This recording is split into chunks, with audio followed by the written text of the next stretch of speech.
이동형 뉴스 정면 승부. 이동형의 뉴스 정면 승부.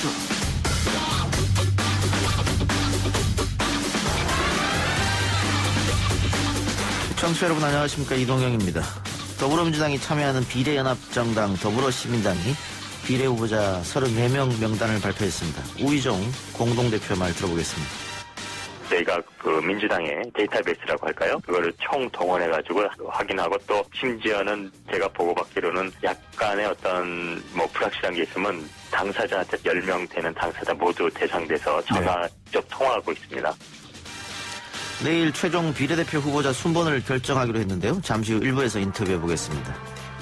어제 서울시는 일요 예배 강행 의사를 밝힌 2,209개의 교회에서 서울시와 자치구 공무원, 경찰관 등 총 5,224명이 함께 현장 점검을 실시했습니다.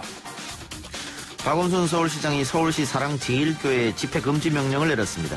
서울시의 일요 예배 점검과 더불어 오늘의 핫 이슈들 기자 언박싱에서 전해드리겠습니다. 문재인 대통령은 아동 청소년 16명을 포함한 피해 여성들에게 대통령으로서 진심으로 위로의 말씀을 드리며 국민의 정당한 분노에 공감한다고 말했습니다. 아동 청소년들을 대상으로 한 가학적 성범죄인 일명 텔레그램 N번방 사건. 저희가 작년 11월 이 사건을 단독 보도한 김한 기자와 한번 다뤘었는데요. N번방 잠입 취재한 또 다른 기자와 온갖 문제연구소에서 짚어보겠습니다. 3월 23일 월요일 이동희 뉴스 정면 승부 시작합니다.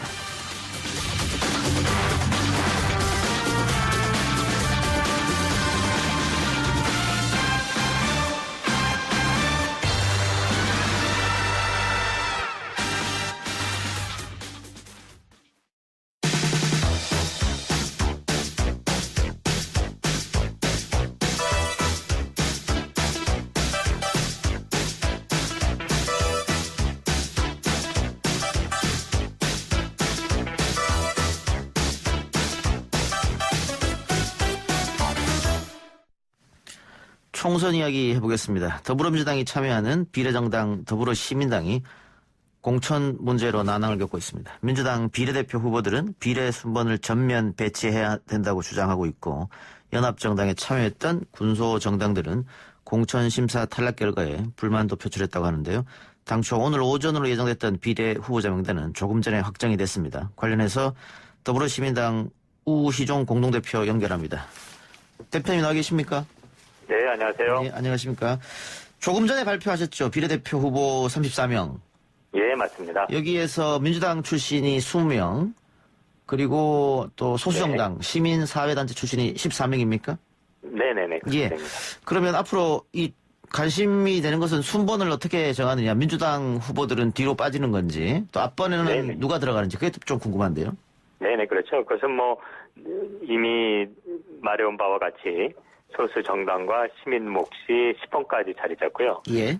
그 이후 민주당의 후보가 자리 잡게 됩니다. 예. 그러면은 지금 소수정당은 두 자리를 내주겠다 한 것 같은데, 그러면 나머지 3번부터 10번까지는 시민사회에서 추천한 분을 한다는 얘기입니까? 네, 아마 그렇게 될 것 같습니다. 근데 민주당 출신 비례대표자들이 당에 조금 불만을 표출한 것 같아요. 우리가 왜 뒤로 가야 되느냐? 네네네네. 예, 거기에 대해서 어떻게 생각하십니까? 예, 그것은 어차피 민주당의 어떤 기본 결정에 따르는 거기 때문에 예. 아마 그분들의 우려처럼 그런 당겨질 것은 없습니다만 분명히 말씀드릴 수 있는 건 예. 충분히 합격권 안에 들어가는 거기 때문에 예. 또 앞에 후보들이 이번에 민주당의 어떤 엄격한 검증 기준을 다 통과하신 분들이거든요. 예. 그래서 아마 순번에 있어서도 결코 그런 우려는 하지 않으셔도 될 것 같습니다. 예. 오늘 오전에 나온 기사를 보면 이제 권인숙, 윤미향 씨가 포함됐다.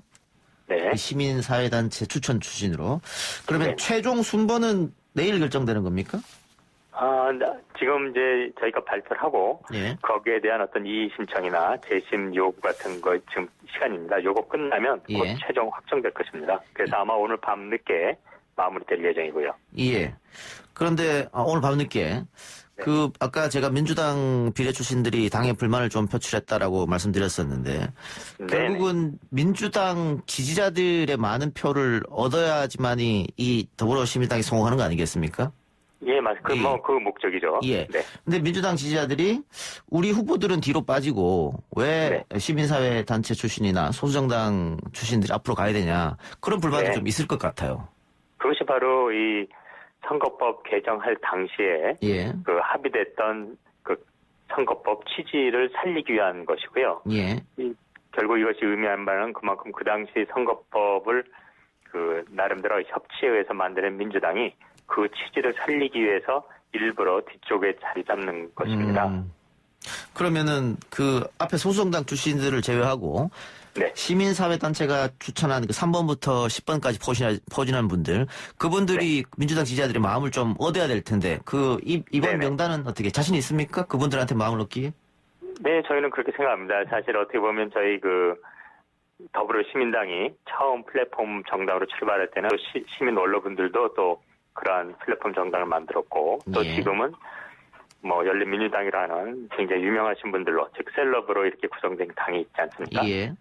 그 사이에 저희들은 어쨌든 평범한 시민들이 그 평범한 그 공천 심사위원들의 검증을 거쳐서 또 그러나 평범한 시민들 대변할 전문가들을 저희가 제시하는 거기 때문에 어떻게 보면 뭐 정치의 본질은 저희가 더 가깝다고 보고 있습니다. 그래서 아마 이 의식 있는 민주당 당원분들께서 충분히 저희들을 찍어줄 거라고 믿고 있습니다.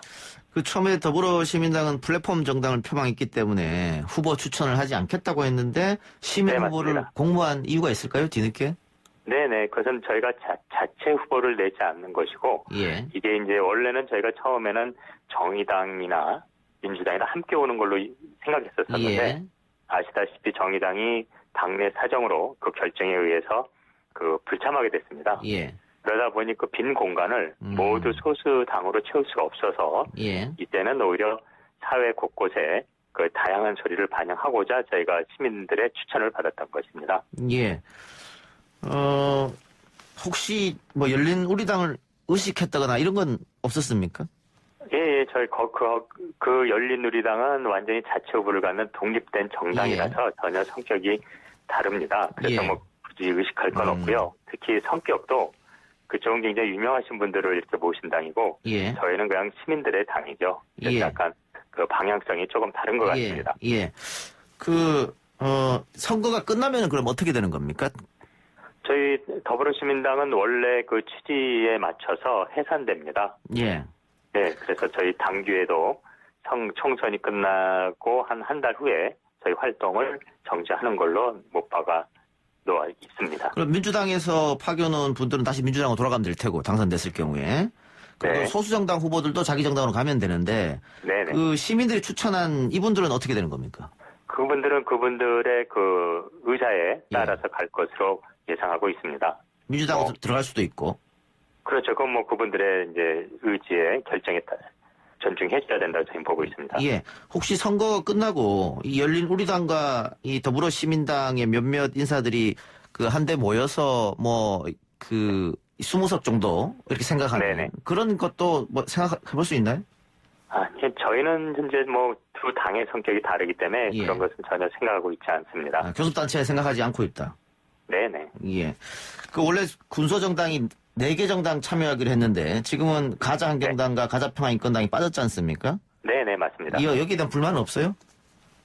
뭐 저희가 그 당시 이러한 논의를 하기 위해서 한 자리에 모였던 당들이고요. 그 안에서 엄정한 그 검증 속에서 후보를 낸다는 것은 사전에 서로 약속이 돼 있었던 거기 때문에 뭐 좀 저희 기준에 충족시키지 못하는 후보분들이어서 참 아쉽지만 이번에 이제 다음 기회에 함께 해야 될 것 같습니다. 녹색당 쪽에서는 굉장히 불만을 많이 토해낸 것 같던데요. 네네, 저희는 사실 어저께인가요? 까지도 계속 그 녹색당이 합류해주기를 원했는데 다만 이제 저희 플랫폼 출발 때부터 녹색당은 이미 사전에 이런 뭐 두세 석 같은 어떤 사전 요구가 있었기 때문에 그것은 참가하는 정당 간에 논의할 일이지 저희가 먼저 확보해 줄 수는 없다는 입장 때문에 결국 같이 하지 못했습니다. 예. 조금 전에도 대표님께서 열린민주당은 전혀 다른 성격의 정당이다라고 말씀해 주셨는데. 네. 어쨌든 더불어시민당이나 열린민주당이나 민주당 지지자들의 표로 이제 결국은 구성이 되는 거 아니겠습니까? 네. 중도층을 표를 공략할 수도 있겠습니다만. 네. 그래서 한쪽에서는 이 표가 양쪽으로 갈리는 거 아니냐. 그런 걱정도 네네. 좀 하고. 만일 민주당이 일당이 안 됐을 경우에는 다 합당해야 되는 거 아니냐. 이런 주장도 있는 것 같습니다. 네, 그건 다양한 경우의 수를 생각하신 것 같고요. 예. 공통된 어느 정도의 공통 기반의 지지자 그룹이 있는 것도 분명하고요. 예. 그래서 그것은 향후 이 선거가 이 과정이 진행되면서 새로운 이런 민주당 지지자층을 개발할지 기존의 어떤 민주당 지지자들을 나누게 될지 그건 좀 지켜봐야 될 것 같습니다. 예. 시민단체에서 추천한 3에서 10번 후보들이 만일 더불어 시민당을 계속 유지하고 싶어 하면은 유지도 되는 겁니까? 아니요. 저희는 당규에 일단 해산하는 걸로 되어 있기 때문에 예. 좀 아직까지는 전혀 생각하지 예. 않습니다. 5월 15일에 당규상 해체키로 돼 있지 않습니까? 네, 맞습니다. 이걸 7월에 있는 공수처 설립 뒤로 미룰 수도 있다 이런 얘기도 들리는 것 같은데요. 그 이제 다양한 어떤 상황을 상정한 어떤 가정이고요. 예. 저희는 일단 공식적인 입장으로서 분명히 모든 선거를 치르고 저희 역할을 다한다면은 해산할 예정입니다. 예. 어쨌든 선거 끝나면 가변성은 좀 남아 있네요. 여러 가지 상황을 봐서. 정치란 게 원래 그런 거니까요. 예. 그러나 네, 저희 입장은 분명하고요. 예. 알겠습니다. 자, 그리고 더불어민주당에서는 열린민주당 공천에 대해서 굉장히 부적절하다 이런 이야기를 했더라고요. 지금이라도 철회해야 된다.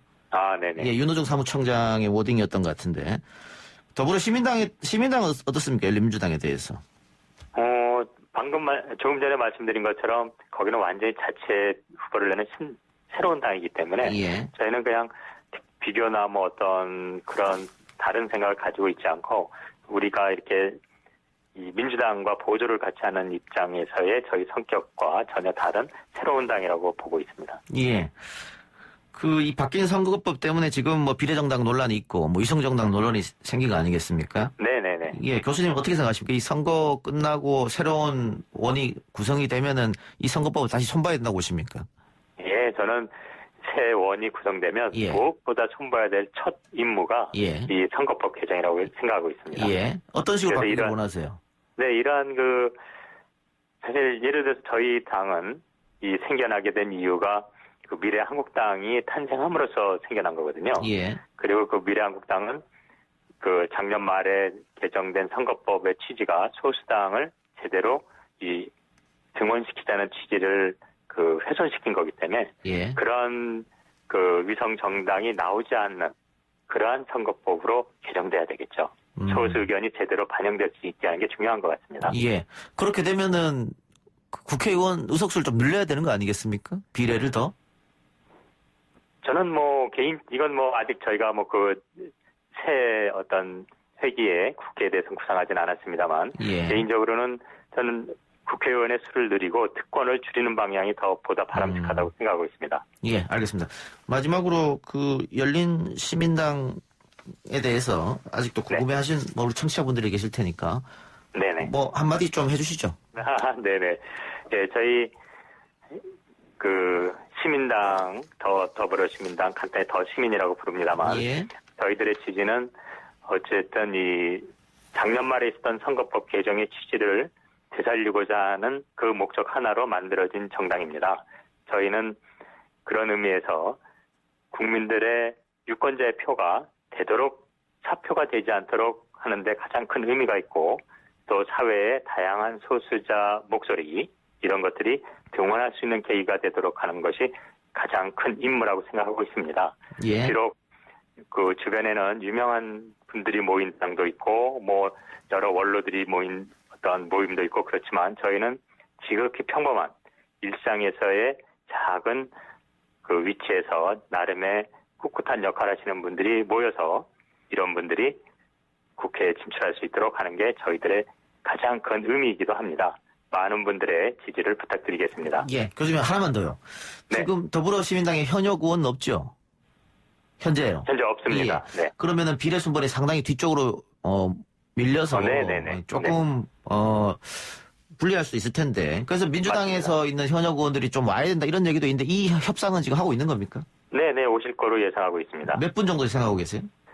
글쎄 저희가 최소한 3, 4위에는 자리 잡을 수 있을 정도의 의원은 이제 저희가 요청하고 있습니다. 그럼 최소한 대여섯 분 정도 돼야 될 텐데요?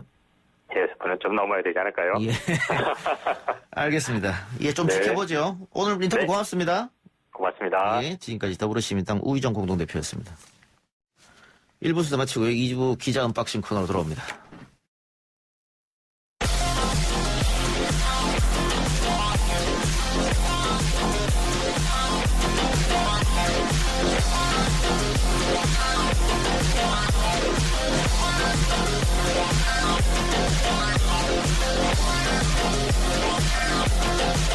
YTN 라디오 이동의 뉴스정에서 2부 시작합니다. 오늘 나온 뉴스를 언박싱해드린 기자 언박싱. 오늘은 주간 경향 반기웅 기자 나왔습니다. 어서 오십시오. 네, 안녕하세요. 자, 오늘 코로나19 확진자 현황 간단하게 정리해봅시다. 네, 23일 기준으로 코로나19 확진자 수는 총 8,961명, 전날보다 64명 증가한 수치입니다. 이틀째 100명 아래로 떨어졌고요. 신규 확진자 64명 가운데 26명은 대구 경북 출신으로 거주지가 확인이 됐고요. 국내 확인된 사망자는 115명으로 확인이 됐습니다. 해외에서 감염된 확진자 사례도 계속해서 들어오고 있는데요. 누적 확진자 8,961명 가운데 해외 유입으로 확인된 확진자는 144명입니다. 보통 출장, 유학, 여행, 주재원 등으로 유럽에 체류하다 귀국한 사람들 가운데 감염 사례가 계속해서 나오고 있는 그런 상황입니다. 예, 신규 확진자가 64명이면 최근 들어서 가장 적은 숫자 아닙니까? 예, 그렇습니다. 그리고 일단 100명이라는 그 수치를 넘지 않고 그 이하로 떨어졌다는 데서 의미를 많이들 찾고 계신 상황입니다. 게다가 지금 또 완치 환자가 257명이 늘었으니까. 그렇습니다. 신규 확진자는 2자릿수, 또 완치자는 3자릿수. 계속 이렇게만 가면 조금 우려는 안 해도 되지 않을까 이런 생각도 네, 드는데. 이런 추세대로 간다면은 종식까지는 아니겠지만 그래도 완화된 추세로 계속해서 갈 수 있을 것이다라고 보고 있습니다. 우리만 잘 된다고 잘 되는 게 아니니까요. 지금 유럽이나 미국이 큰일 났으니까. 그리고 또 너무 또 긍정적인 멘트를 하고 나면은 이게 좀 부작용이 있을 때가 있더라고요. 그래서 항상 조심스럽습니다. 예. 자, 코로나 확산 방지를 위해서 교회 주말 예배 중단하라. 이 정부 지침이 나왔습니다만 잘 안 지켜지고 있는 것 같습니다. 예, 그렇습니다. 서울시가 오늘 성북구 소재의 사랑제일교회에 대해서 집회 금지 명령을 내렸습니다. 해당 교회는 어제 예배에서 2,000명 밀집 예배를 했고요. 그 안에 그 예배 과정에서 신도 간의 1m에서 2m 정도 거리를 유지하라라는 그 항목을 위반을 한 것으로 확인이 됐습니다. 이 가운데 좀 일부 신도는 마스크도 착용하지 않았고요. 때문에 이런 여러 가지 위반 사항 때문에 집회 금지 명령이 내려진 겁니다. 기간은 23일부터 다음 달 5일까지인데요. 이 기간에 예배를 포함한 일체의 집회가 금지됐기 때문에 사실상 교회는 문을 닫아야 하는 그런 상황입니다.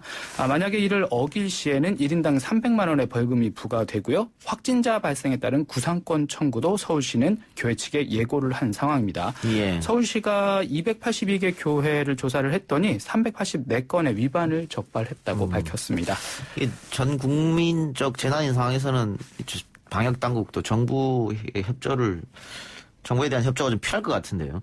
지금 헬스장, 요가장, 태권도, 복싱 이런 데도 지금 정부에서 2주 정도 문 닫으라 해서 지금 다 문 닫은 상황이거든요. 네, 그렇습니다. 그런 분들은 사실상 그 생계에 그렇죠. 관련된 분들인데도 이렇게 잘 지침을 따라주고 계신데 이 종교의 자유 물론 중요하지만 이게 집회를 아예 예배를 하지 말라는 것도 아니지 않습니까? 충분히 온라인 예배나 이렇게 방법이 있는데 이런 식으로 따르지 않는다면 지금 같은 국가 위기 상황에서 오히려 역행하는 그런 부작용을 발생시킬 수 있는 그런 상황이죠. 또 날씨가 지금 좀 따뜻해져서 벌써 남쪽에서는 벚꽃이 피는 것 같아요. 네, 그렇습니다. 그래서 이게 또 하나의 변수로 작용을 하게 되는데요. 사람들 또 꽃놀이 한다고 몰리면 어떡하냐 이거죠. 네, 실제로 지금 꽃놀이를 함께 갔던 분들 가운데 코로나 감염 확진자가 나왔습니다. 부산에 사는 60대 5분 가운데 4명이 확진이 됐습니다. 이분들이 지난 18일에 전남 구례군 산수유 마을에 다녀온 것으로 확인을 했고요. 같은 날 산수유 마을에 다녀온 경중시 35번째 확진 환자와 접촉을 한 것으로 확인이 됐습니다. 그래서 지금 뭐 진해 군항제뿐만 아니라 여러 가지 이제 꽃놀이 축제들이 이제 전국 각지에서 이제 할 시기가 됐는데 일단 지자체에서는 감염 우려가 있으니까 계속해서 취소를 하고 있습니다. 그럼에도 불구하고 상춘객들이 계속해서 그 현장으로 몰려와서 고민이라고 합니다. 예. 다른 얘기 해보죠. 모든 국민들이 지금 분노하고 있는 상황입니다. 이 N번방 범죄. 네. 경찰 수사도 속도를 내고 있고 오늘 청와대에서 강력한 메시지로도 내놨죠. 네, 그렇습니다. 일단 경찰은 N번방에 가담한 공범 그리고 또 그 영상을 다운로드한 사람들 상당 부분 이제 검거를 완료했다라고 밝혔고요. 다만 이제 유력한 그 운영자 갓갓이라고 이제 별칭이 붙었죠. 이 운영자는 아직 검거를 하지 못한 상황입니다. 또 이제 약간 난항을 겪고 있는 부분이 무엇이냐면 이제 텔레그램 그 회사의 어떤 협조를 받아야 하는데요. 예. 이 텔레그램이라는 회사 자체가 워낙에 이제 개인정보 보호 정책을 내세우는 그런 그 기업이다 보니까 협조가 제대로 이루어지지 않고 있습니다. 물론 뭐 불법 촬영물 삭제는 협조를 하지만 사용자 정보 확인이나 이런 곳에서는 협조를 제대로 하지 않고 있다라고 지금 경찰 측은 밝히고 있는 상황입니다. 예. 신상 공개하라는 여론도 빗발치고 있습니다. 그렇습니다. 이 지금 범죄 집단에 대해서 계속해서 그 신상을 정확하게 공개해야 된다는 여론이 나오고 있는데요. 지금 오늘 오전에 200만 명을 넘어섰습니다. 그 청와대 국민청원에서 신상 공개를 해라라고 동의한 분들이 200만을 넘었다는 것이고요. N번방 사건과 관련 있는 사람들의 신상도 모두 공개하라는 취지의 청원도 동의자가 100만 명을 넘어섰습니다. 이게 역대 최다 인원의 동의를 받은 것인데요. 이 청원에 앞서서 가장 많은 참여 인원을 기록했던 청원은 지난해 올라왔던 자유한국당 해산 요청이었습니다. 여기에 183만 명이 동의를 한 바가 있습니다.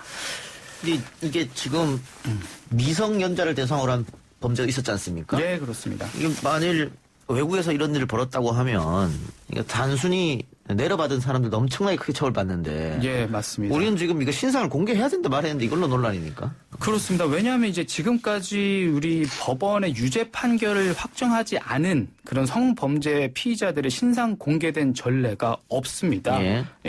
그동안에 이제 사회적 반향을 일으킨 살인이나 뭐 이런 중범죄, 강력범죄 정도는 돼야지 신상을 공개한다는 암묵적인 관행이 있었고요. 때문에 지금 신상 공개를 원한 여론과 이제까지 해왔던 관행과 괴리가 있는 것도 사실입니다. 다만 이번 사안의 중대성을 감안해서 일단 운영진의 신상은 공개될 가능성이 높아 보입니다. 네. 자, 근데 N번방 사건에 관련해서 네. 조국 전 장관이 언급되고 있다는 거 하는데 이유가 뭡니까? 이게 그 미래통합당에서 계속해서 주장하고 있는 건데요. 이게 조국 전 장관 때문에 포토라인 공개 금지 조치가 생겼고 그래서 이번 사건에 있어서 해당하는 용의자를 포토라인에 못 세운다는 그런 논리입니다. 조금 더 부연 설명을 드리면요. 지난해 12월 법무부가 국민 알 권리 차원에서 주요 용의자에 대한 검찰 소환 때 포토라인을 설치해오던 관행을 전면 폐지하겠다라고 밝힌 바가 있습니다. 당시 조국 전 법무부 장관 부부에 대한 검찰 수사가 한창일 때라서 조국 보호 조치가 아니냐라는 그런 비판도 있었는데 당시 그 정부 조치를 밀어붙였기 때문에 이번 사건에 있어서 용의자의 신상 공개가 어려워졌다라는 그런 비판을 하고 있는 거고요. 미래통합당은 여기 관련해서 계속해서 입장을 내고 있고 조국 전 장관과 연계를 시키는 그런 입장 표명들을 연달아서 내고 있는 상황입니다. 이게 전 국민이 분노하고 피해자들도 있는 그런 사건인데 네. 이거를 꼭 이렇게 정치적으로 공격해야 될지 모르겠네요. 상당히 어떻게 보면 이건 지역적인 부분이지 않습니까? 예. 지금 다뤄야 할 사안은 아닌 것으로 보여집니다. 알겠습니다. 자, 정치권 얘기를 해보죠. 비례위성정당 후보 민주당은 방금 저희가 일부에서도 통화했습니다만 선정했네요. 그렇습니다. 그 민주당과 함께하는 그 더불어시민당 그 비례 후보 34명을 확보했고요. 민주당이 24명, 소수 시민단체 14명을 확정을 했습니다. 비례대표 명부 순번은 이제 내일 결정할 방침이고요. 여기서 소수정당 시민사회 몫으로는 권인숙 여성정책연구원장, 윤미향 정의기억연대 이사장이 확정이 됐고 용해인 전 기본소득당 대표, 조정훈 시대전환 대표도 명단에 들어간 것으로 확인이 됐습니다. 예. 열린민주당은 어떻게 진행되고 있습니까? 열린민주당은 일단 지금 후보가 20명이 정해졌고요. 예. 지금 순번 작업에 들어간 상황입니다. 김의겸 전 청와대 대변인, 최강욱 전 공직기강 비서관, 주진영 전 한화증권 사장, 그리고 황희석 전 법무부 인권국장이 국장 뭐 이런 인사들이 지금 들어가 있는 상황이고요. 기자회견이 있었죠. 지난 주말에요. 이분들이 계속해서 얘기했던 게 검찰 개혁, 언론 개혁의 필요성을 또 강조를 했습니다. 그리고 총선 후에는 민주당으로 돌아갈 것이라는 그런 입장도 밝힌 바 있고요. 그래서 김의겸 전 대변인 같은 경우는 목소리를 좀 많이 크게 낸 편인데 가장 적절한 시점에 민주당과 합쳐서 문재인 정부의 성공을 위해 든든한 두 개의 기둥 그런 역할을 할 것이다라고 입장을 밝힌 바 있고 정봉주 전 의원 같은 경우도 4.15 총선까지는 전략적인 이별이다. 그래서 통합을 대전제로 한다는 뜻을 기자회견을 통해서 내비친 바 있습니다. 예. 네, 민주통합당은 열린민주당에 대해서 계속 견제되는 발언을 했단 말이죠? 그렇습니다. 사실 이제 견제 수준이 아니라 지금 일단 현재 상황으로서는 같이 통합하지 않겠다라는 입장입니다. 예. 윤호중 그 민주당 사무총장 같은 경우에는 우리 당 공천에서 부적격 판정을 받거나 그런 판정을 앞두고 미리 불출마 선언을 하신 분들이 그쪽 열린민주당 쪽의 예비 후보 명단에 들어있는 것 자체가 대단히 유감이다라고 입장을 표명한 바가 있고요. 총선 이후에 합당 가능성이 있느냐라는 기자들의 질문에 대해서 없다라고 잘라 말하기도 했습니다. 다만 오늘 그 이해찬 민주당 대표가 이제 오늘 라디오 인터뷰를 통해서 이 열린민주당과 최소한의 연합은 가능하다라고 가능성은 열어뒀습니다. 일당이 안 됐을 때도 과연 그런 스탠스를 취할지 모르겠네요. 네, 그때 가서 그러니까 약간의 유동성은 있겠지요. 예. 알겠습니다. 열린민주당 후보 가운데 한 명이죠. 황희석 전 법무부 인권국장. 자신의 페이스북에 검찰 쿠데타 명단을 공개했네요. 그렇습니다. 그 황 전 국장이 검찰발 국정농단 세력, 쿠데타 세력 명단을 공개한다며 14명의 그 리스트를 페북을 통해서 업데이트를 했습니다. 이 리스트에는 윤석열 검찰총장을 비롯해서요. 현직 검사 14명의 실명이 적혀 있습니다. 이들 모두 조국 전 법무부 장관 사건과 청와대 선거 개입 의혹 수사를 맡았거나 이른바 윤석열 사단으로 분류되는 그런 사람들인데요. 황 전 국장은 조국 법무부 장관 시절 검찰개혁 추진지원단장을 역임한 바가 있죠. 일단 이 리스트가 나오자마자 야당은 법무부에서 만든 블랙리스트라고 비판을 하고 있고요. 진보 진영에서도 현 정부가 가지고 있는 법무부 블랙리스트다라고 이제 같은 입장을 내놓은 바 있습니다. 지금 그 명단에 들어간 현직 검사들은 심각한 명예훼손이다 그리고 모욕이다라고 하면서 법적 대응을 시사하고 있는 상황입니다. 황 전 국장이 지금 상황에서 왜 이런 명단을 자신의 SNS에 남겼느냐. 지금 열린민주당 그 비례 후보 순번 투표가 진행 중이지 않습니까? 맞습니다. 수명 가운데 최소한 10번 안쪽으로는 들어가야 당선 가능성이 높아지는데. 굉장히 이게 선명한 공격이고 선명한 메시지잖아요. 그걸 노리지 않았을까? 아마 그 지지자분들의 굉장히 좀 쉽게 각인될 수 있는 그런 효과가 있겠죠. 다들 이제 그런 배경이 있지 않을까라고 분석을 하고 있는 상황입니다. 예. 코로나19 고통 분담 차원에서 장차관급 공무원들이 월급 30%를 반납한다는 소식이 있었는데 정치권에서도 이 얘기가 나오네요. 예, 그렇습니다. 이제 국회의원들 사이에서 계속해서 얘기가 나오는데요. 민주당 김두관 의원, 박범계 의원 등이 세비 50% 이상을 반납하자라고 제안을 했고요.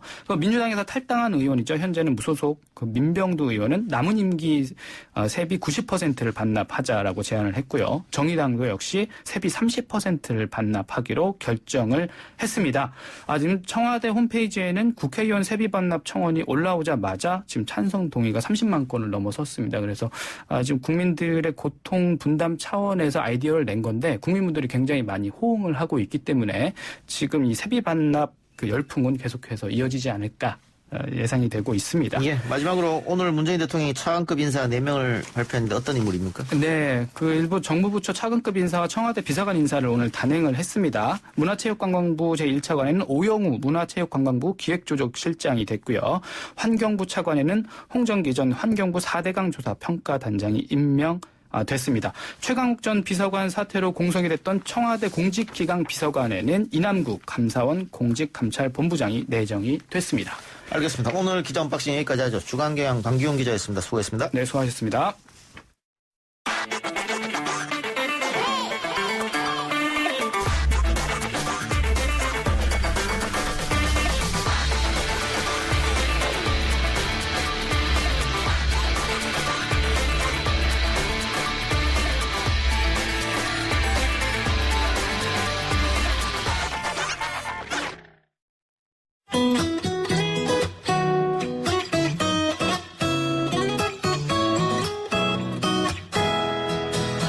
절대로 지치면 안 되고 쓰러지면 더더욱 안 되고 너무 힘들어도 포기하면 결코 안 되고 말고 안 되고 끝났다는 생각 안 하면 되고 한 SNS에 코로나19와 사투를 벌이는 간호사들을 그린 단편 웹툰이 올라와 많은 사람들의 눈길을 끌었습니다. 그림을 그린 주인공은 2년차 간호사였는데요. 코로나 병동에 의료진이 부족하다는 대한간호사협회 호소문을 보고 가족 몰래 대구 경북 지역으로 의료봉사를 떠났다고 합니다. 오늘 해시태그 힘내라 대구 경북 힘내라 대한민국 오성훈 간호사 연결해서 이야기 나눠봅니다. 오성훈 간호사. 네, 안녕하세요. 예, 안녕하십니까. 예, 그 대구 경북 지역으로 의료봉사를 떠났는데 청도 대남병원 그리고 안동의료원에서 근데 가족 몰래 갔다고요? 네, 아무래도 이제 제가 이제 결혼한 지 5개월밖에 안 됐고 그리고 부모님도 이제 좀 사지에 가는 것 같다고 좀 걱정을 많이 하셔가지고 예. 이제 인력이 많이 부족하고 지금 국민들도 많이 두려움에 떨고 있는 상황에서 제가 좀 꼭 가고 싶다는 생각이 너무 강하게 들어가지고 예. 몰래 지원을 하고 이제 가기 전날이랑 부모님한테는 당일에 이제 말씀을 드리고 떠나게 됐습니다. 그거는 통보지 않습니까? 허락이 아니고. 네, 사실 그렇다고 볼 수 있습니다. 예. 근데 그 신혼 5개월 차니까 아내분이 당연히 또 반대했을 것도 같아요. 네, 아무래도 이제, 예. 네네네. 그 당일날, 전날이죠. 나 내일 가겠다라고 해서 얘기했을 때 어떤 반응이었어요? 사실 이제 한 3일 정도 전에 제가 좀 떠보는 식으로 좀 말을 하긴 했었는데, 예. 그때는 이제 100% 완전 반대를 좀 하더라고요. 예. 그래서 이제 아무래도 안 되겠다 싶었는데, 이제 상황이 더 막 1000명, 2000명씩 확진자가 늘어버리니까, 이거는 좀 제가 안 가면 안 되겠다는 생각이 너무 강하게 들어서, 일단 합격을 하고 말하자 싶었는데, 이제 떠나기 전날 9시에 바로 합격 연락이 오더라고요. 예. 그래서 사실 말하고 이제 3시간 정도 뒤에 바로 잠자고 떠나는 상황이라서 예. 뭐라고 막 반대할 시간도 사실 없었던 것 같아요. 예. 그런데 처음에 배정받은 병원이 청도 대남병원이잖아요. 예. 예, 집단 감염 사태가 발생된 곳인데 근무지 듣고 좀 걱정은 안 됐습니까? 네, 걱정이 안 됐다고 하면 당연히 좀 거짓말일 것 같고 예. 저도 좀 패기 있게 신청을 했는데 이제 장소가 청도 대남병원이라는 소리를 듣고 그때부터는 좀 심장이 정말 미친듯이 좀 뛰기 시작하더라고요. 예. 그래서 진짜 문 열고 들어가기 전까지는 저도 너무 사실 많이 좀 두려웠었습니다. 예. 현장 가보니까 어땠습니까? 이제 현장에 가보니까 이제 정말 그 피크 때 힘들었던 것만큼은 이제 환자들이 많이 좀 이송된 상태여가지고 아니었지만 예. 이제 실제 이제 정말 막 제가 간호를 수행을 하는데 뭐 정말 폭행을 좀 행사하려고 하거나 발길질을 하거나 이런 상황도 실제로 좀 벌어졌었거든요. 어허. 네, 이제 정신과 질환이 있다 보니까 이게 예, 잘 예. 협조가 안 되더라고요. 예. 그래서 좀 그런 위기의 상황과 감염의 위험성까지 있어서 사실 굉장히 하루하루가 좀 긴장 속에 있었습니다. 예. 그렇게 물리력을 동반하는 환자가 있을 때는 그래도 조금 이 남성 간호사들이 더 조금 도움이 되겠네요. 병원 측에서 입장했을 때. 네, 맞습니다. 예. 한 3명 정도가 이제 달라붙으니까 조금 이제 좀 절제가 되더라고요. 한 환자 때문에 3명의 간호사가 네, 그렇군요. 많게는 뭐 4-5명까지도 이제 붙어가지고 예. 협조를 좀 구해야 되는 그런 상황도 있었습니다. 예. 그런데 간호 업무하기도 바빴을 텐데 웹툰 그려서 SNS에 올려야지라고 생각은 왜 어떻게 하셨습니까?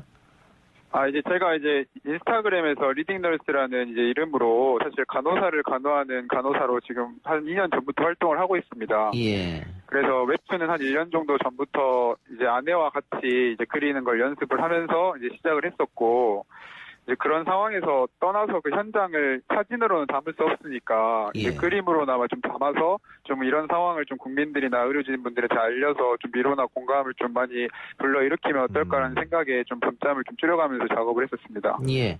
그림을 보는 동료 간호사들 반응은 어땠어요? 아무래도 이제 이거 내 이야기다 뭐 이런 분들이 굉장히 많았고, 예. 그리고 막 정말 이런 것들을 알아주는 것만으로도 힘이 된다라는 그런 응원 글들이 좀 많았거든요. 예. 그래서 굉장히 많이 좀 좋아해 주셔서 저도 좀 감사했습니다. 알겠습니다. 청취자 댓글 좀 보죠. 그레이님께서 간호사님 고생 많이 하셨습니다. 또 미모 지조님께서 솔직한 영웅이시네요. 너무 좋습니다라는 의견 달아주셨고요. 또 예, 현장에 남자 간호사 정말 많이 절실합니다라고 미모님께서 또 보내주셨네요. 고맙습니다. 이런 또 댓글 듣고 하면 또 또 웹툰에 또 댓글 같은 거 달렸을 거 아닙니까? 그런 거 보면 힘이 좀 나시죠? 네, 아무래도 뭐 저에 대한 뭐 칭찬이나 이런 것보다는 이제 대한민국 의료진들이 뭐 자랑스럽습니다. 뭐 대한민국 국가의 이런 헌신으로 인해서 뭐 사태가 나아지고 있는 것 같습니다. 이런 좀 응원글을 들을 때는 예. 좀 그런 보람으로 좀 했던 것 같습니다. 예. 일선 의료진들이 굉장히 고생일 텐데 빨리 종식돼서 보람을 좀 느끼셨으면 하는 바람이네요. 네, 맞습니다. 예. 자, 지금도 일선 현장에서 고생하는 의사, 간호사 선생님들 많이 계시죠? 지금 간호사님은 자가격리 중이십니까? 네, 지금 약 한 달 정도 하면 원래 자가격리가 되는 게 국가의 좀 지침이라서 예. 현재 어제부터 자가격리에 들어와서 지금 좀 쉬고 있으면서 또 상황 같은 것들 좀 정리를 하고 있습니다. 그 2주 동안 자택에만 계셔야겠네요? 네, 지금 아무 데도 못 나가고 사실 좀 답답하긴 합니다. 그래요. 예, 마지막으로 우리 동료 의료진들에게 힘내라고 한 말씀 부탁드리겠습니다. 네, 일단 정말 현장에 이렇게 직접 계시는 간호사 선생님들이나 의사 선생님들도 계시지만 뭐 본인의 생명을 담보로 자원해서 이렇게 신청하신 분이 3,000명 이상이 됐다라는 소식을 듣고 굉장히 제 스스로도 위로가 좀 되더라고요. 그래서 예. 앞으로도 많이 힘드시겠지만 이 사태를 좀 잘 마무리하고 좀 같이 좀 봄이 왔으니까 이제 꽃도 보러 가고 좀 행복한 일상으로 돌아갔으면 좋겠습니다. 끝까지 화이팅입니다. 예, 오늘 인터뷰 고맙습니다. 네, 감사합니다. 예, 지금까지 오성훈 간호사였습니다. 뉴스 듣고 3부로 찾아옵니다. 글쎄 안 들려 들을 수 없어 아무 뉴스도 귀에 들어오지 않아 듣고 또 들어도 들을 수 없어 만든 게 2%야 이동영의 뉴스 정면 승부.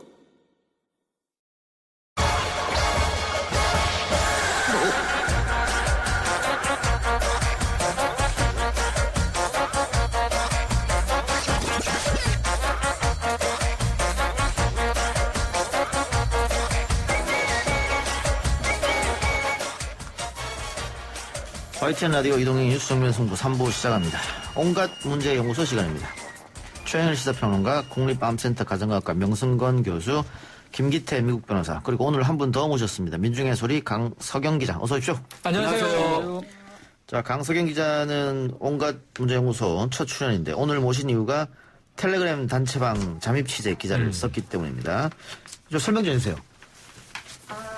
일단 제가 잠입 취재한 방은 N번방이나 박사방은 아니고 이제 그 N번방하고 박사방 자료가 공유되는 곳에 이제 제가 잠입해서 취재한 상황입니다. 그 공유된 방 번호가 이제 1번 방, 2번 방 뭐 그런 식으로 돼 있더라고요. 네네, 그게 이제 처음에 그 약간 텔레그램 성착취 사건의 시초라고 할 수 있는데 이게 각갓이라는 닉네임을 사용하는 운영자가 1번부터 8번 방까지의 성착취 방을 운영했고 그 다음에 이제 그 뒤에 그걸 이제 수익화한 사람이 박사, 최근에 검거된 박사라는 사람이고 그 N번 방과 박사 방에서 유포된 제작된 그 영상물들을 공유하는 또 다른 방에 제가 이제 잠입해 있었습니다. 예. 그러니까 N번방, 박사방에서 처음에는 어떤 영상이 만들어지고. 네, 제작되고. 그 다음 1번부터 8번까지 다른 방으로 옮겨가는 건데, 이거는 어떻게, 뭐, 돈을 지불해야지 영상을 볼 수 있는 뭐 그런 겁니까? 그러니까 초반에 이제 시초가 됐었던 그, N번방, 소위 지금 이슈가 된 N번방 같은 경우에는 무료로 처음에는 운영이 되다가 그걸 이제 본격적으로 수익화한 모델이 이제 박사방인 거죠. 최근에 검거된. 예. N번방하고 박사방은 다른 종류의 방입니다. 예. 그 최근 평론가 이 부분에서 좀 알고 계시죠? 그러니까 지금 이 갓갓이라는 인물이 처음에 이제 시초로 알려져요. 그래서 지금 말씀하신 대로 몇 번 방 해서 이제 N번방이라는 통칭이 나왔고 박사가 등장해서 초기에 확인됐던 건 3개예요. 박사방이. 여기 1개에 많게는 10,000명까지 가입을 했다. 유료 회원들이에요. 그래서 1단계로 뭐 자기네 딴에는 저수위의 영상들은 한 20만 원에서 25만 원. 그 위로 올라가면 70만 원. 그 위로 올라가면 150만 원. 회비가 막대합니다. 자, 그리고 나서 또 다른 방들도 있어요. N번 방은 지금 이러한 성착취 영상이나 이미지가 올라오는 방들의 총칭이에요. 텔레그램에 꽤 많아요. 왜냐하면 100여 개로 지금 잡히고 있거든요.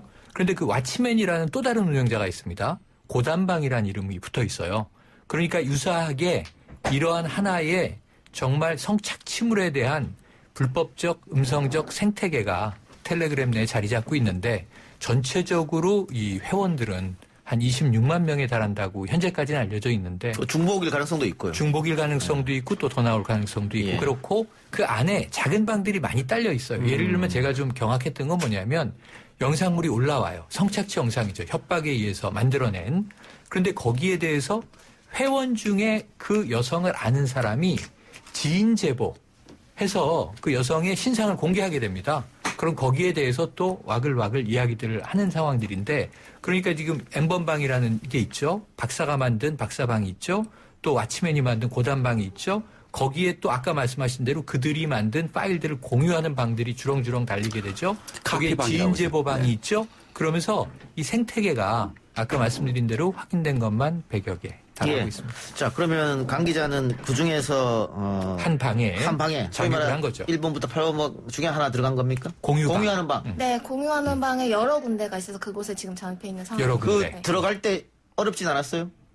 저도 이제 제보를 받아서 제보 링크를 받아서 들어간 상황인 거고 이제 첫 번째 단계 같은 경우에는 쉬워요, 들어가는 게. 왜냐면 거기가 이제 홍보 같이 우리가 약간 이러한 영상 또는 링크를 갖고 있다라는 것을 홍보하는 방이기 때문에 일종의 맛보기 방처럼 만들어 놓고 그래서 미리 보기를 볼 수 있다고 하더라고요. 맞아요. 제가 들어간 건 아니고. 강 기자가 들어간 방은 미리 보기, 소위 말하는 미리 보기 방이에요? 그렇죠. 네네, 그런 식으로 내가 어떤 걸 갖고 있다거나 아니면 거기서 판매를 이제 하려고 나는 이런 걸 갖고 있으니 관심 있는 사람은 나에게 이제 개인적으로 연락을 달라 이런 식으로. 그럼 그것도 들어가 봤어요, 혹시? 그게 방법이 여러 가지가 있는데, 예를 들어서 무료 방인데, 거기에서 링크를 불시에 한 5분가량 여는 거예요. 그래서 5분 열었다가 닫는 방식으로. 그래서 그런 식으로 이제 상위방으로 올라가는데, 그 상위방에 들어간 적이 있습니다. 아, 그래요? 그러면 그 소위 말하는 상위방에는 더 불법 촬영물들이 이제 유포되고 있고, 그 소위 엠번방과 박사방에서 유출된 그 영상들이 이제 공유되고 있는 거죠. 그 피해 사례를 방송이니까 좀 순화해서 설명해 줄 수 있나요? 제가 직접 목격한 것은 박사방 영상들이 주로인데 이제 나체로 있는 여성들이 남성들이 돈을 지불한 남성들이 시키는 행위들을 하는 형태입니다. 그리고 뭐 일반적으로 다른 그냥 뭐 화장실 불법 촬영물이나 아니면 사적인 비동의 유포 사례들도 굉장히 많습니다. 그 한 방에 몇 명 정도 있었습니까? 가장 많은 건 10,000명. 아, 10,000명. 지금은 어때요? 지금은 다 폭파된 상태예요, 방이? 폭파된 건 아니고, 그러니까 많이 폭파는 됐는데, 이제 약간 그게 커뮤니티 같은 성격도 가지고 있거든요. 그러니까 대화도 주고받고 굉장히 활발합니다. 그래서 그런 지금 이제 커뮤니티 같은 형식이 많이 이용되고, 그러니까 그런 자료는 안 올라오는 상황들. 이거 뭐 인증도 하고 자신의 신분증 찍어서 보내고 이런 것도 있다는데 그건 뭐예요? 그러니까 박사나 엠번 같은 경우에는, 그러니까 수위가 높은 영상물을 공유할 시에는, 그러니까 그들이 같이 공범이 되길 원하는 거예요. 그래서 셀카를 자기 그 신분증하고 셀카를 찍어가지고 이렇게 내 개인을 인증한다던가 아니면은 자신도 그 영상을 보기 위해서는 또 다른 촬영물을 유포해서 그 범죄자가 된다던가 링크를 공유하는 방식으로 공범이 되어야만 그런 방이 일원이 될 수 있는 거죠. 그러니까 공범이 되어야지만 이 이야기가 밖으로 새나가지 않을 것이다. 그렇죠. 뭐 그런 거네요. 그건 미성년들도 있나요? 혹시 이렇게 자기 정보를 오픈한 사람들 중에?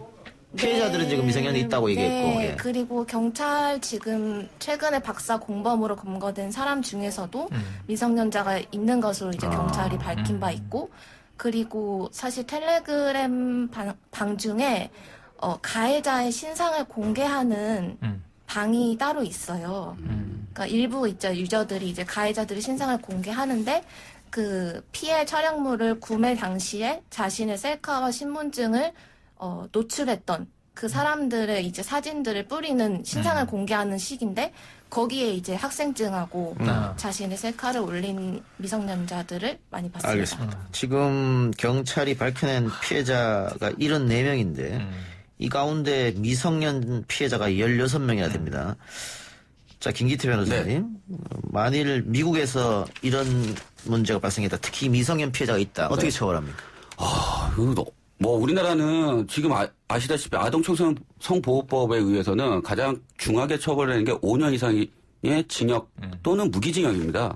근데 미국 같은 경우에는 미성년자 성범죄에 대해서는 최소 25년 이상, 그다음에 종신형, 또는 플로리다 같은 경우는 물론 주마다 다 다르면 50개 주마다 좀 다르지만 플로리다주 포함해서 6개 주에서는 사형까지 언도할 수 있습니다. 예. 그리고 최근에 10대를 3명을 장기간 성폭행한 사람에 대해서 4,060년형을 선고한 주도 있습니다. 그런데 우리가 4,060년을 사는 건 아니잖아요. 근데 이게 사회적인 효과가 있습니다. 야, 이 범죄가 4,060년형을 맞을 수 있는, 선고될 수 있는 이런 중한 범죄야. 니들도 잘 알아줘. 라는 이런 게 있죠. 그렇죠. 그럼 네. 주범들은 그렇게 처벌받고 만일 단순 다운로드 받거나 지금 이렇게 보거나 퍼나르거나 이런 사람도 강력하게 처벌됩니까?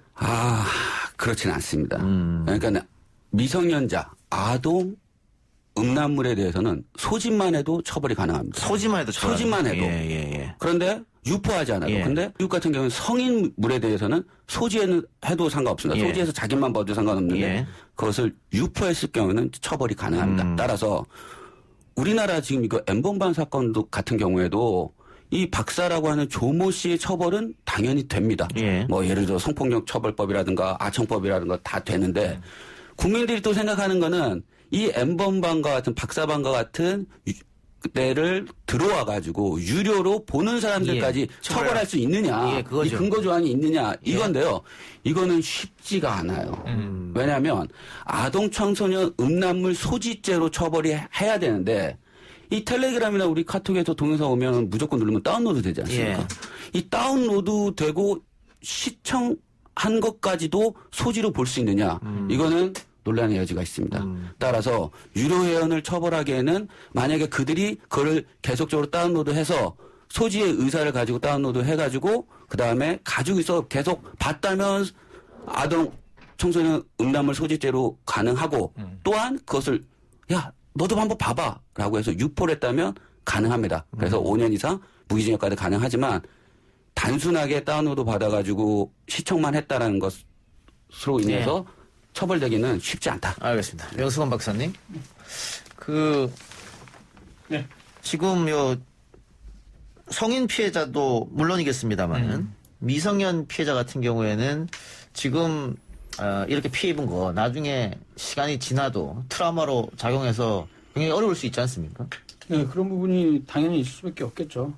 제가 뭐 사실 정신건강학과 전문의가 아닙니다만, 그래서 이게 어렸을 때 나이가 가장 어린 경우는 지금 몇 살까지 나와 있었죠? 아까 정확히 나와 있지는 않았죠, 지금? 네. 16명의 미성년자 이렇게 되어 있고 나이는 밝혀져 근데 제가 기사에 보면 굉장히 나이 어린 친구도, 나이 어린 사람도 있는 걸로 되는데 그 경우에는 사실 자기 자신의 어떤 책임을 지고 자기 자신의 의지로 했다기보다는 잘 모르는 상태에서 어떻게 보면 분위기에 휩싸이거나 강압적인 것에 의해서 있을 수 있기 때문에 이건 나중에 굉장히 큰 트라우마로 받을 수 있거든요. 그런 경우에는 이제 사회적으로 생활하는데도 굉장히 어려움을 겪을 수 있기 때문에 굉장히 이건 좀 심각한 상황으로 가야 여기서 됩니다. 조금 정정을 하면 미성년자나 성년자나 아까 우리 강 기자님이 이걸 피해 촬영물 우리가 지금 성착취 영상 내지는 사진들 이렇게 부를 때 성인 여성들도 자발적으로 올린 게 아니에요. 그렇죠. 협박에 의해서 올린 거예요. 그러니까 이게 어떻게 되냐면 처음에 자신의 신체 일부를 내 얼굴이나 내 신분을 알 수 없게 올리는 경우들이 간혹 있어요. 이걸 일탈계라는 이름으로 불러요. 그럼 그런 여성을 찍어서 쪽지를 보내요. 당신 신상이 노출됐다.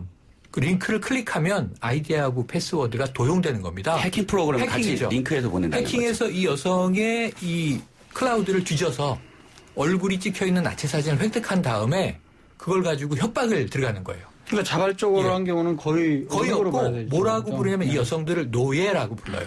그러면서 아까 말씀하신 대로 왜 착취냐 하면 내가 요구하는 행위를 해서 그 영상의 사진을 나한테 보내게 만드는 거예요. 아니면 너의 나체 사진은 인터넷에 유포돼. 그러면서 점점 많은 자료들을 착취해서 뜯어간 거죠. 그리고 자신이 이걸 수익을 위해서 팔았죠. 사실은 보여주고. 여기서 막대한 수익을 올립니다. 지금 이제 이 조모 씨 20대예요. 이 대학 신문의 학보사 기자라고 해요. 정치글을 많이 올렸대요. 20대 중반. 근데 이 친구의 집에서 1억 3천만 원이 압수가 됐어요. 현금으로. 근데 제가 10,000명이 10만 원씩 내면요. 10억이에요. 1,000명이 100만 원씩 내면 10억이에요.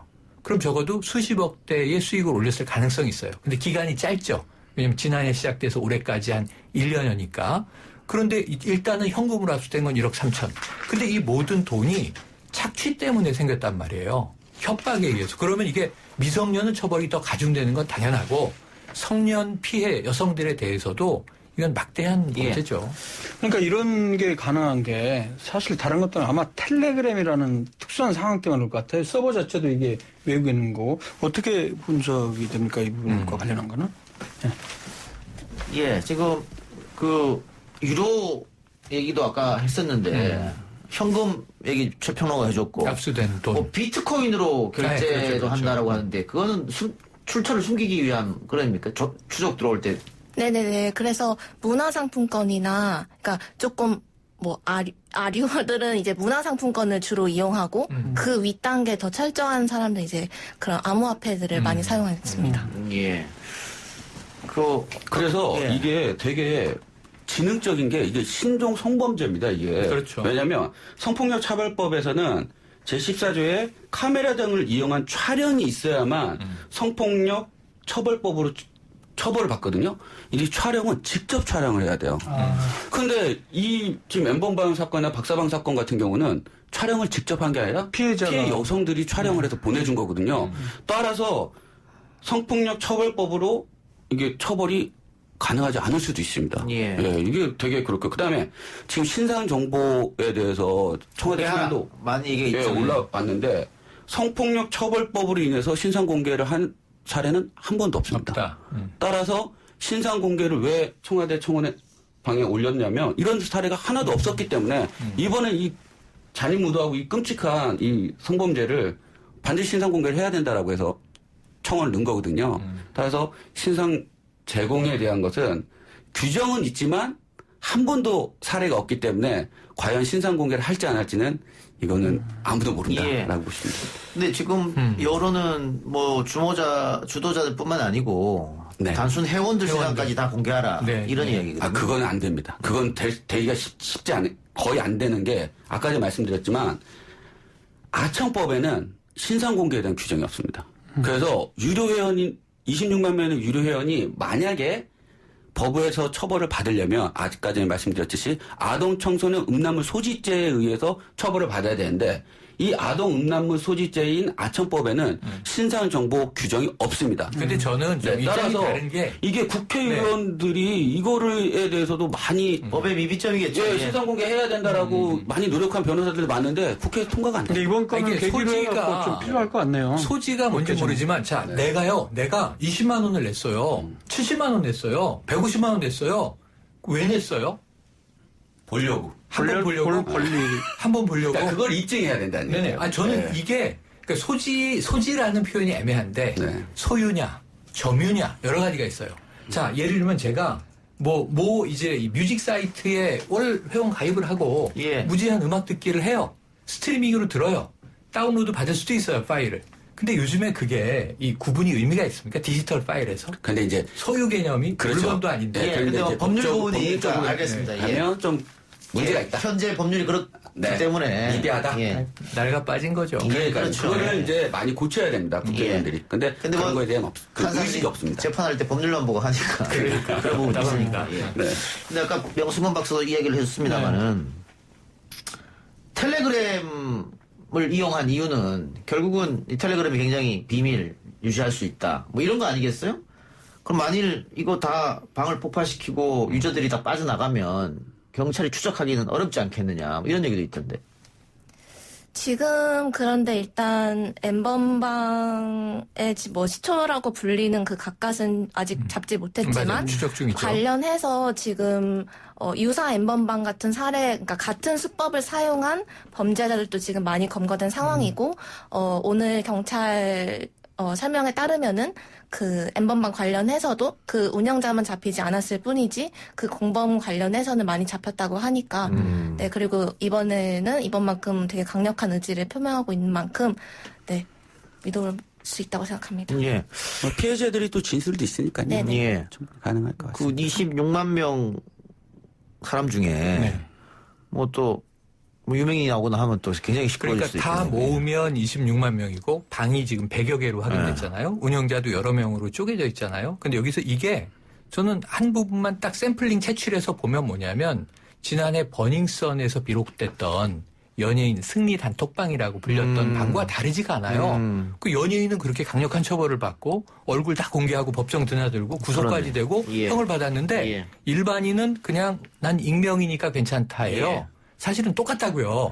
더 심하고. 그래서 심상정 대표가 원포인트 국회 열자 관련해서 오늘 문재인 대통령도 담아내지 않았습니까? 결국은 이게 세상은 자꾸 발전하고 기술이 발전해 가는데 그렇죠. 우리 법은 자꾸 그 뒤처지거든요. 그렇죠. 어쩔 수 없는 현상이긴 합니다만은. 그래서 지금도 디지털 성범죄가 끊임없이 일어납니다만 법의 위비점 있기 때문에 이거는 뭐 이번엔 국회 안 된다면 다음 국회에서라도 보완돼야 되지 않을까 생각하고 알겠습니다. 자, 우리 3부 순서 마치고요. 광고 듣고 와서 계속해서 4부 이어서 나가겠습니다. 강성현 기자 수고했습니다. 감사합니다. 뉴스 신동 이 작가와 함께하는 비포장 뉴스 해학 뉴스 정면 승부. 온갖 문제연구소 4부에서 계속 이어갑니다. 4부에서는 코로나 이야기를 좀 해볼 텐데요. 명승권 박사 오늘 그 드라이브 스루 하고 왔다면서 진료. 네. 그 잘 아시지만 고향 쪽에서는 그 안심카 코로나19 고향 안심카 서비스를 계속 해왔습니다.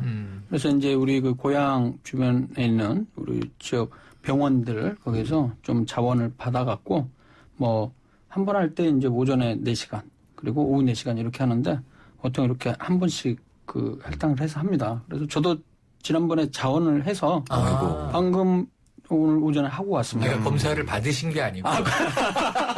그러니까 드라이브스루 검사를 받으러 왔죠. 방호복을 입고 검사를 하신 거죠. 네. 의료진의 일환으로 자원봉사. 검사를 받으셨으면 이 자리에 못 나오셨죠. 그렇죠. 네.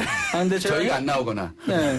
근데 해보니까 정말 아이디어가 좋은 것 같아요. 물론 이게 그 처음 시작이 제가 알기로는 이제 인천의료원의 김준영 내과 과장께서 이렇게 제안을 했다고 돼 있고 또 근데 뭐 미국에서는 또 그걸 그 시기하는 사람들은 그 옛날에 뭐 스탠포드 대학에서 10년 전에 이미 시범한 적이 있다 이렇게 하는데 전 세계적으로 진짜 제대로 정식으로 이런 감염병이 있을 때 이런 선별진사 검사한 거는 우리나라가 처음인 거로 알고 있거든요. 예. 그래서 지금 해외에서도 극찬하고 있다는데 그렇죠. 직접 해보시니까 정말 이게 아이디어가 참 좋은 게요.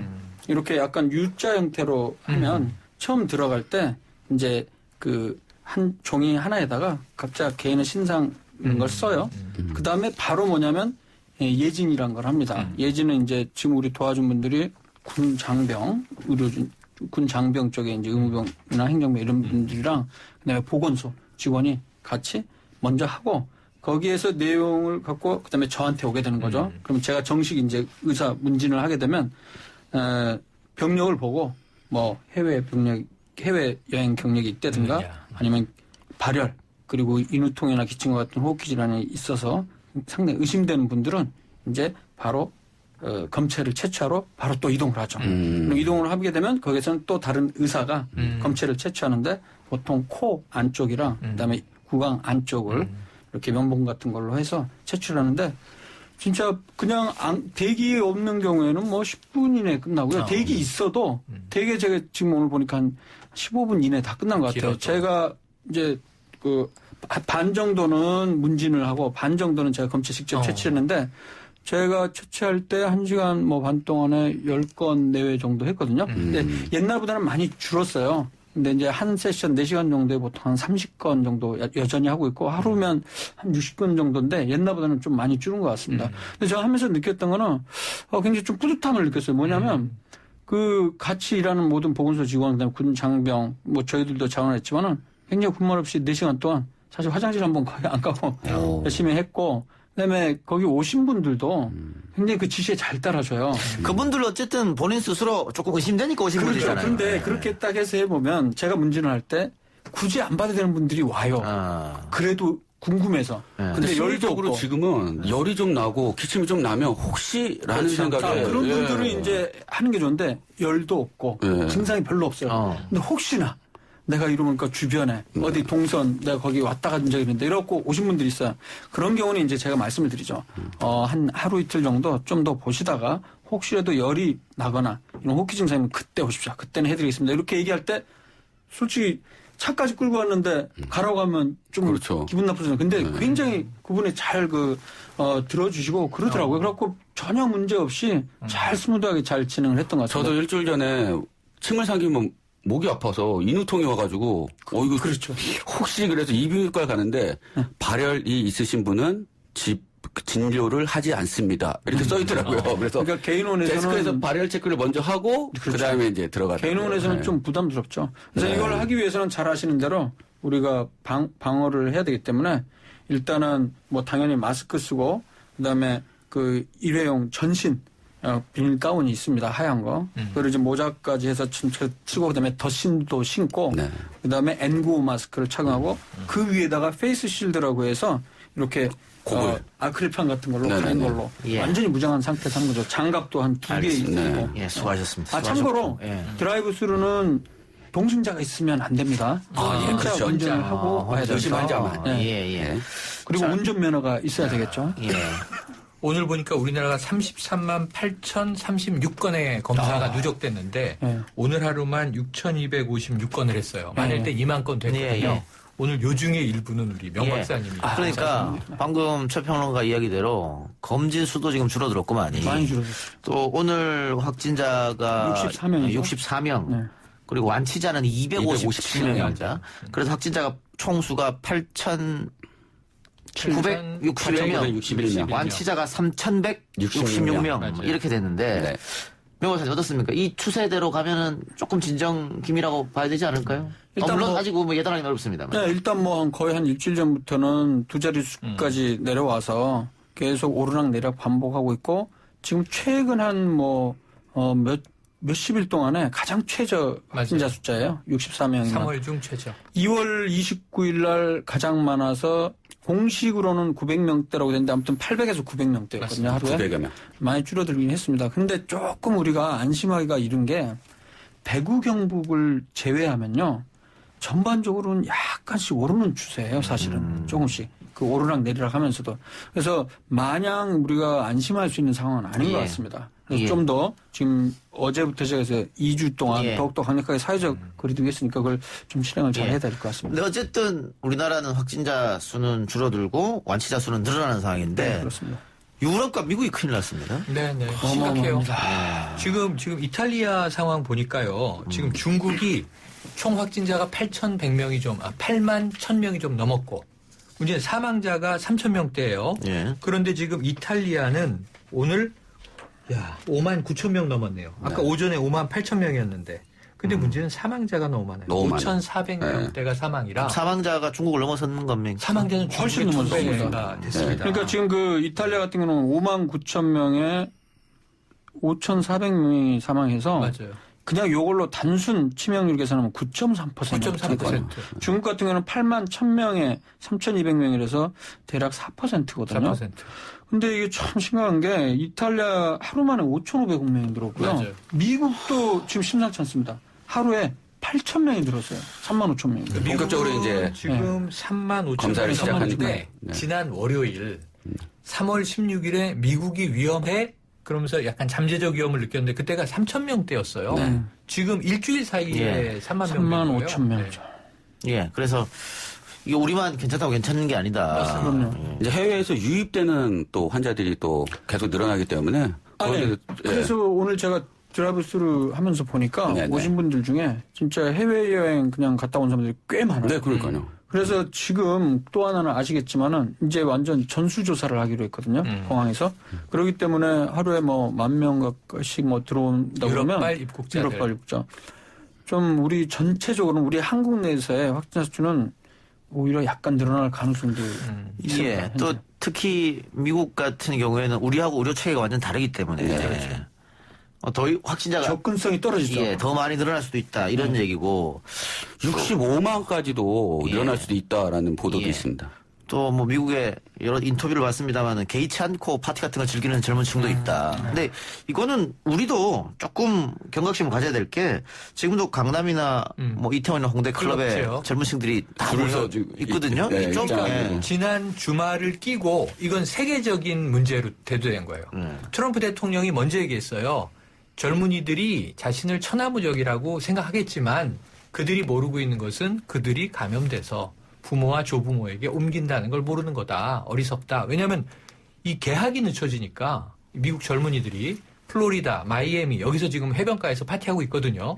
그런데 바로 그 직후에 WHO 거브로여수스 사무총장이 똑같은 얘기를 했어요. 젊은이들도 천하무적 아니다.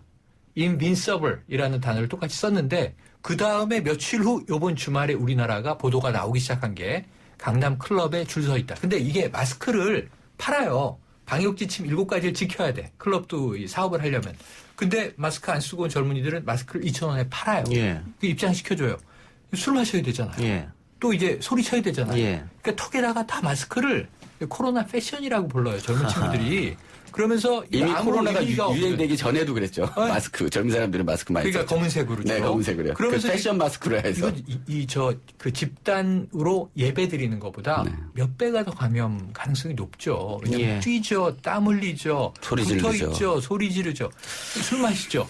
그래서 이거에 대해서는 통제를 어떻게 해야 되나 하는데 좀 걱정이 됩니다. 그 사회적 거리두기 캠페인도 벌이고 정부 방역 당국의 지침에 따라달라고 언론에서 호소하고 있습니다만 국민들이 안 지켜주면 방법이 없는 거예요, 사실은. 근데 클럽을 좀 2주간 강력하게 또 권장해서 좀 가급적이면 PC방도 손해보면서 감소하잖아요. 예. 지금 뭐 헬스클럽이나 뭐 체육관도 다 2주 정도. 헬스 시설도 그렇고. 예. 교회에도 우리가 그런 요구를 하고 있는데 클럽도 좀 같이 따라주지 않으면 의외로 제2의 그로구 콜센터가 될 수 있다니까요. 그래서 그런 행정명령을 지키지 않은 그다음에 그 방역 수칙을 지키지 않는 정광 목사 그 교회에 대해서는 이번에 사랑제일교회에 대해서는 그 예배 참가하는 그 성도라고 하나요? 성도분들 교인들 한 명당 300만 원의 벌금을 부과할 수도 있다라고 얘기를 해놨습니다. 뭐 나중에 구상권 청구도 확진자가 나올 시. 네. 예, 다들 방역 당국 조치 좀 따라줬으면 하는 생각이고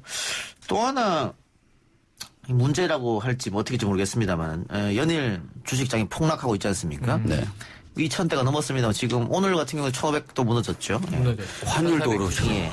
연일 이렇게 주식이 폭락하니까 언젠가는 다시 제자리를 찾아갈 것이다. 그러니까 이 기회에 주식을 사야 된다. 이런 붐이 일어나고 있는데 이 붐이 젊은 층에까지 번져가지고 빚을 내서 주식을 사자. 이런 얘기가 지금 대학생까지도 지금 나오고 있다고 해요. 제가 어제 우리 큰딸아이가 20대 중반인데 점심 먹으면서 어제 그 얘기를 했어요. 이 아이가 여행을 좋아해요. 요즘 젊은이들이 여행 좋아하죠. 용돈을 모아. 또 아르바이트한 돈을 모아. 그래서 이제 뭐 유럽이든 가깝게는 뭐 동남아든 가는데 이 여행을 못 가잖아요.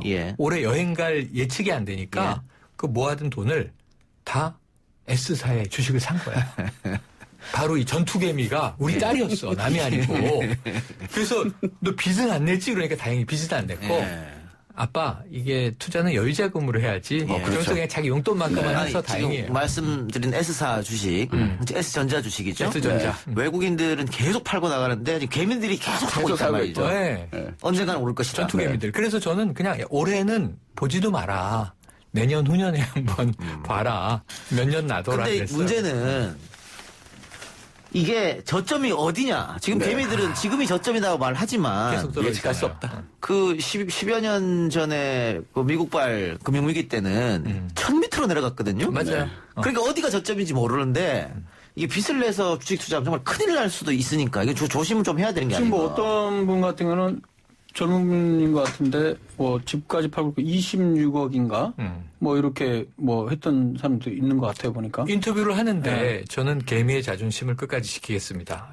빚을 내도 아니, 그 자기 돈으로 여윳돈 냈으면은 버틸 수 있겠죠. 근데 부채를 빚을 냈다는 거예요. 내면 이자도 줘야 되고 버티기 그렇죠. 굉장히 어렵습니다. 그래서 이게 집까지 팔고 투자라는 것은 제 친구가 이제 유명한 펀드 매니저인데 개미들은 절대 벌 수가 없다. 맞아요. 라고 얘기해요. 왜냐하면 단정적으로.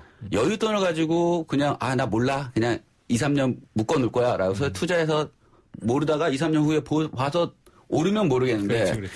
이 개미 투자자분들 같은 경우는 거의 다 빚을 내서 하기 때문에 이건 도저히 게다가 할 수가 없다. 빚이 없어도 2, 3년을 목돈을 넣을 수가 없어요. 이리 애 학교도 가고 뭐 맞아요. 누가 아프기도 하고 뭐 전세값 올려달라고 그러고 빼야 되겠네. 그래서 투자라는 것은 돈 놓고 돈 먹기다. 따라서 여윳돈이 있는 사람이 버는 거지 여윳돈이 없는 사람은 벌 수 없다. 그리고 잘 아신 대로 주식이란 게 어떤 경제 전문가나 아니면 뭐 주식의 전문가라 할지라도 사실 예측을 못한다는 게 정답 아닙니까? 그러니까 말씀하신 대로 지금이 저점이라면 지금 사서 올라가면 되지만 그게 아니라 더 떨어지면 더 떨어지고 그게 언제 회복될지 사실 아무도 알 수 없거든요. 근데 우리나라의 주식시장이나 경제는 지금 이 글로벌에 종속돼 있잖아요. 우리가 알잖아요. 뉴욕 증시가 폭락하면 뉴욕에서 기침하면 우리가 그냥 고풀 걸리잖아요. 그렇죠. 이런 것처럼 그 연결망을 우리가 다 보고 있는데 계속 떨어진단 말이에요. 지금 뉴욕 증권거래소는 객장을 폐쇄했어요. 역사상 5번째예요. 맞습니다. 이게 뭐 케네디 암살 때, 2차 대전 터졌을 때, 그리고 9.11 테러 때, 이럴 때 닫는데 감염병으로 처음 폐쇄했다고요? 이런 상황이면 지금 제가 보기에 저점이 제 말은 안 믿으실 테니까 장하준 케임브리지대 교수가 97년 IMF나 2008년 말씀하신 외환위기 때보다 이번이 더 심각할 수 있다. 왜냐하면 지금 코로나19가 지나간 다음에 경제적인 아픔은 그 다음에 몰려와요. 지금도 힘들다고 하는데 이게 극복되면 그 다음부터 경제 거덜났구나 지금 이런 상황이 한번 큰 파고가 올 수 있어요. 그래서 저점을 지금 예측할 수 없다. 그러니까 사실 우리나라가 옛날 스페인 독감 그때 우리나라에도 엄청나게 많은 사람들이 걸렸었거든요. 근데 그 이후로 아마 가장 심각한 때라고 일단 봐야 되거든요. 그런 적이 없잖아. 지금 사스 때도 우리가 몇백 명 수준이었고, 아니, 3명이었죠. 공식적으로 확인된 게 우리나라에서만. 그리고 메르스 같은 경우도 180명대였고.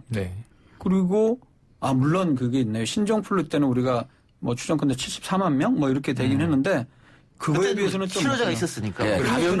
감염자만 이른바 치명률, 치사율과 관해서는 또 비교할 수 없을 정도로 이게 좀 높은 상황이기 때문에 정말 심각한 문제죠. 심지어 보니까 뭐 그러니까 어느 나라인가요? 영국인지 어느 나라인데 유럽 같은 경우는 아예 대학 시험 자체를 아예 없앴다고 그러더라고요. 그동안의 성적만 갖고서 원래 5월 달에 시험을 쳐야 되나 봐요. 유럽 어느 나라는. 그런데 그걸 아예 포기했다고 그러더라고요. 다시 한번 말씀드리면 이게 빚을 내서 주식하는 것은 좀 생각해 주시고. 금불이다.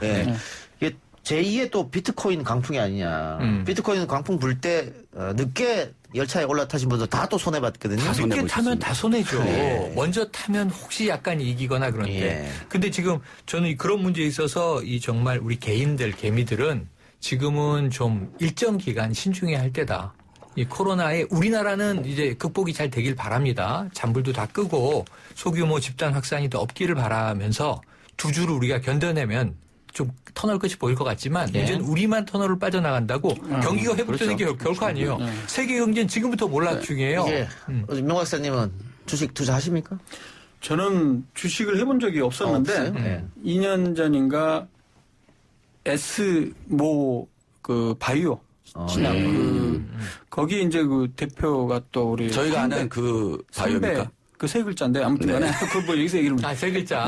근데 이제 그때 막 상장이 돼서 그 선배 대표가 와서 하면 좋다 그러면서 그때 당시 한 주에 4만 원, 5만 원대인데 처음으로 한번 해봤어요. 혹시나 해서 2년 전에 한 달 정도 했다가 그냥 빠져나온다. 왜냐면 이거 얼마 투자하지도 않고 매일 아침에 들어가서 시간마다 본다는데 너무 거역이더라고. 실시간으로 봐야 됩니다. 실시간으로. 만약에 집어넣었으면 그래도 이거 이런데 이게 별로 많이 안 집어넣고 시험적으로 한번 했거든요. 그건 한 의미가 없더라고요. 본업에 지장이 더 많아요. 그런데 이제 그게 딱 느낌이 한 1, 2년은 괜찮을 것 같더라고요. 바이오니까. 바이오라는 건 원래 기본적으로 실험 연구나 동물 연구에서 효과가 있으면 임상시험 초기 단계에는 아직까지는 가능성이 있으니까 올라가기 수밖에 없거든요. 그런데 가장 최근에 임상시험 결과가 발표됐는데 조금 안 좋은 결과가 났어요.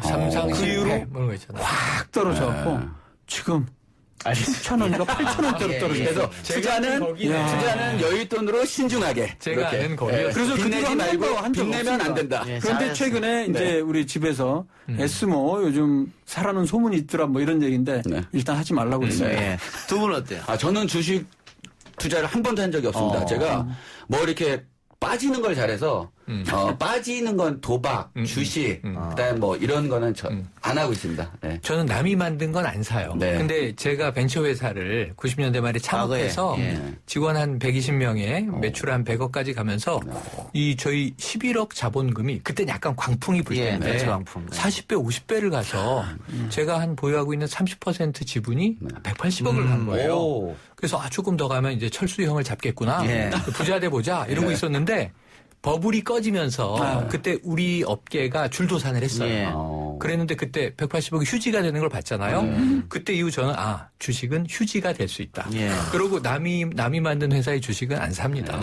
그때 180억에 금을 가지실 사죠. 때 M&A를 해서 그냥 회사를 파셨어야 되는데. 근데 이게 미국은 그런 게 되게 발달해 있어서 스타트업 때도 벤처 펀드가 들어오지만 망하면 건져갈 수 있는 것들을 벌처 펀드가 이 시체 쪼아먹는 독수리처럼 다 분해해서 좀 자산을 건지는데 우리나라 망하면 끝이에요. 근데 우리 요즘 뭐 코로나 때문에 요즘 미국이나 다른 나라에서는 주식보다는 오히려 휴지가 더 비싸요.